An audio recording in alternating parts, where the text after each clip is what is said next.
One of the things I want to say about Iyabo Ojo was that I really didn't know her. I didn't care for her. I'm not a movie watcher. I'm not a movie fan. Hollywood, Nollywood, Bollywood.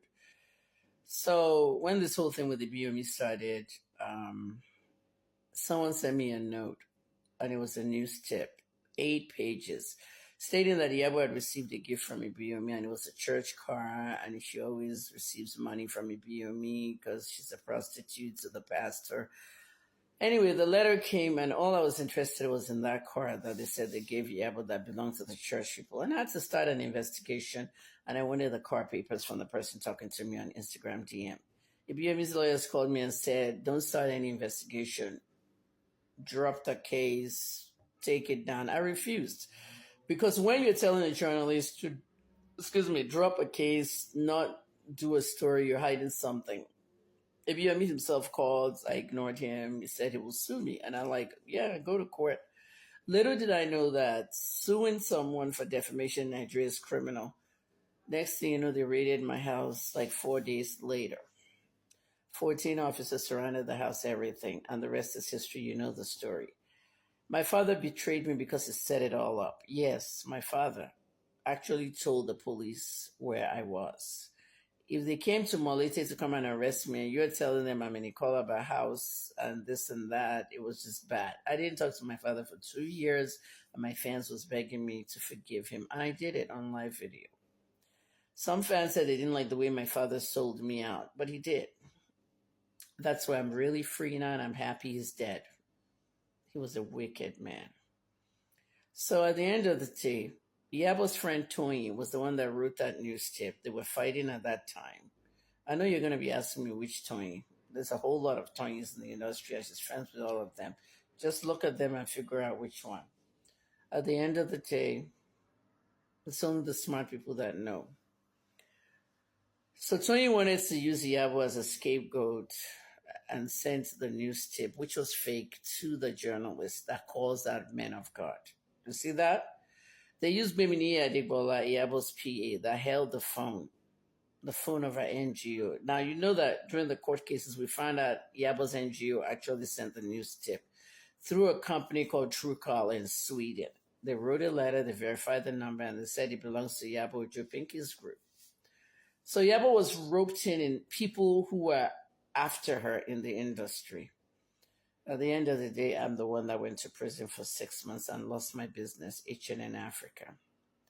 Iyabo came, apologized to me after my 55th birthday, and that was it. I never talked to her again. Until 2021, I spotted her at Tonya's event. Abraham, that is. A movie event. We snapped together, we talked, that was it. And then 2023, the Mohbad case, then she started dragging me, showing my PTSD video, only because I said that nobody must donate for Wunmi. Iyabo became a thorn in the flesh, and I disliked her so much. Then she started writing a letter to my children, telling them to come and beg her for money, this, that, I need medicine. Now, that was uncalled for. My son replied, and really savage reply. Remember that one with Rich KJC? After the pandemic, I did ask Iyabo for money. I said, Iyabo, could you send me money? Like 100K, I need food. Only for Iyabo to be calling me every day to tell me to post it. She wanted me to post that. She actually gave me that money for food. This is what she does. Validation, all these kind of people, avoid them. She wanted it posted so that everyone can know that she gave me money. She wanted to use it to promote her NGO. So at the end of the day, a lot of people right now in Canada, but this is news. This one is breaking news for you. This is the reason why I did the video that you should stop making noise about your child, your grandchild, all that. A lot of karma is coming to Iyabo. Nigerians in Canada, they've gone to report Iyabo, Prissy, and Jocks to the CBSA. They went to report, after I did that whole thing with the United States on Saturday last week, that if you're going to have a baby abroad, you better not do it. I said the State Department is in here tonight with us, watching comments. I told Nigerians that people from the State Department are watching comments. They didn't believe me. Throughout the 300 plus comments, Nigerians are abusing me because I was preventing others to come and have their baby in America. Can you imagine? So on Monday morning, the U.S. Embassy in Nigeria posted it. If you're going for birth tourism, we'll stop you, blah, blah, blah. I mean, it's like you guys don't have brains. I said the government of the US is inside my page watching. You are actually writing nonsense. They will blacklist you for visa now. Baby or no baby. So I learned yesterday that Nigerians in Canada probably like Mubad. They've reported Jocks Priscilla, to the CBSA. CBSA is Canada Border Services Agency, the immigration. That Priscilla is in Canada for birth tourism. Okay. Is it a lie? It's not a lie. This is how you get yourselves into trouble. Taban sọ fún yín kẹgbẹ́ nu yín dákẹ́ kẹ́ máa pariwo ara yín, ẹ máa pariwo ara yín kiri ni. Wọ́n ti lọ sọ fún Canada Immigration ẹ̀sìn, ìpè Priscilla wa bímọ ni o, birth tourism. Birth tourism was nothing before. Àwọn kan fi ṣe business sell, but ní ayé tá a wà yìí, with Donald Trump and everything, and then Starmer and gbogbo ti UK yẹn, wọ́n pariwo ara èèyàn now. How's it going to affect Priscilla? Tó bá fẹ́ lọ sí Canada, not even to be more, just to have holiday or something, they're not going to give her a visa. They're going to deny her. This is the way these foreign countries act. All the mobile fans in Canada, they don't go report her. Anyway, it's called snitching. Be discreet as much as possible. But Iyabo Ojo is a very wicked person. She really is a snake. She was the innocent victim in the Ibiyomi case, and Ibiyomi himself was innocent, and Kemi was the guilty one, right? Until I found out that the billionaire that was prosecuting my case, who is actually Ibiyomi's spiritual son, Kenebi Okoko, was giving Iyabo money to stay away from court. They take me to my cell. They adjourned my case to 6 weeks because Iyabo didn't show up. 6 weeks later, to 5 I've bathed. I'm ready to go to court.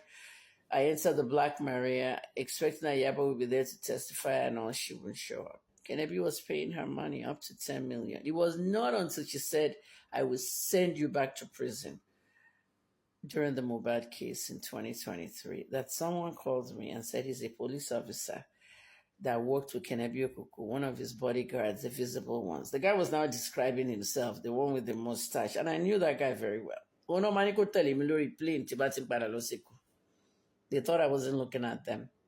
So at the end of the day, he told me that he was the one that was sending the money to Iyabo. I wired that woman up to 10 million naira. That's what he told me. Iyabo deny or confirm, which is so for years. Iyabo has never been able to confirm or deny it. But at the end of the day, this guy said he was the one paying Iyabo not to come to court, on behalf of Kenebi, of course. And Iyabo kept me longer in prison, and then I started a war with her. I did the docu-series now on how Iyabo kept me in prison. At the end of the day, people watched it. People were shocked, but this is what this woman did to me. She was a snake. She kept me in prison.